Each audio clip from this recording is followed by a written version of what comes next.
our series about creating a marketing plan for farms and food businesses that we're producing in partnership with SARE. You all lead very, very busy lives, and you're the one who knows the ins and outs of your business.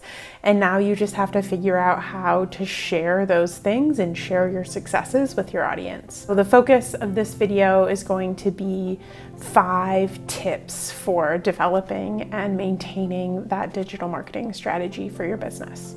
So first of all, I really encourage you to sit down once a year and do kind of your planning for the year.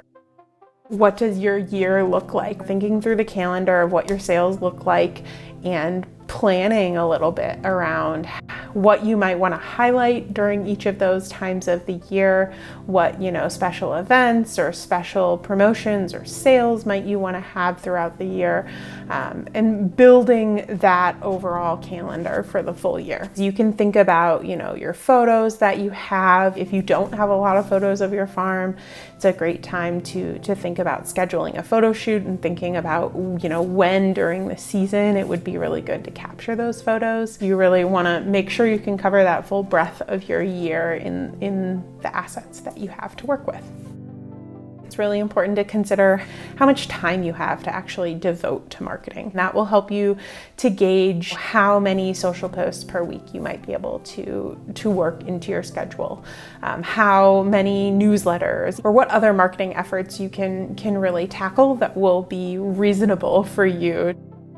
It's really important to set goals for yourself. I like to think about starting small. So don't say, okay, I'm creating my marketing plan and I'm gonna post to my feed 4 days a week, create 3 reels every single week, send a newsletter every single week, if that's not realistic. Focus on one area first. Really try to master that one thing. Maybe it's email marketing.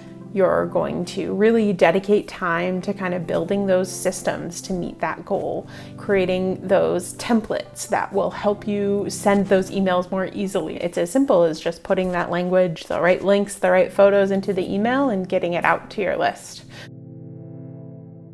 There are countless resources out there when it comes to digital marketing. A lot of those things are not going to be marketed at farm businesses or food businesses, but a lot of those strategies can be really, really useful, and especially the tutorials that are out there for using tools, for using a Meta Business Suite to schedule your social media posts, or for using MailChimp. Those tutorials can help you kind of take your marketing to the next level.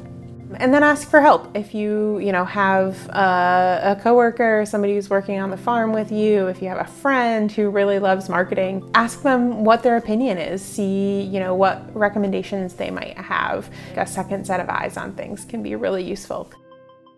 Take some time every few months. So maybe it's, that you look at it on a seasonal basis, and as, fall comes and your season is slowing down, you really take the time while it's fresh in your mind to look back and reflect on the marketing you did over the season, what worked really well, what didn't work so well, what maybe felt like it was a huge time suck, and then when you look back at how it performed, it maybe wasn't actually worth your time to take that effort on. Figuring out kind of what those trends were in your marketing and making note of them. What can you change about what you have been doing to focus more on what worked well and kind of eliminate those things that didn't work quite as well. As a quick reminder before we wrap up, those 5 tips were, first of all, taking some time to think about what your year looks like. Consider your time. Set some goals for yourself. Research and ask for help. And number 5, making sure to review and reflect. So, creating a marketing strategy is something that you can really dive super, super deep into. And often you're going to get what you put into something. So definitely recommend taking the time to focus on your marketing efforts. But also we recognize that creating marketing strategy is not something that everyone is excited about. The folks at Taste the Local Difference and other marketing agencies out there are always here to help. Here at Taste the Local Difference, we are lovers of local food, and what we do is work with local food businesses, farms, restaurants, retail stores, all sorts of folks, specialty producers, to help them market their business. So if you're looking for somebody to talk to who really understands the industry, always feel free to reach out. And don't forget to check out the description below. There's some links to some really useful resources. All right. Thank you for listening, and I hope you all have a wonderful day.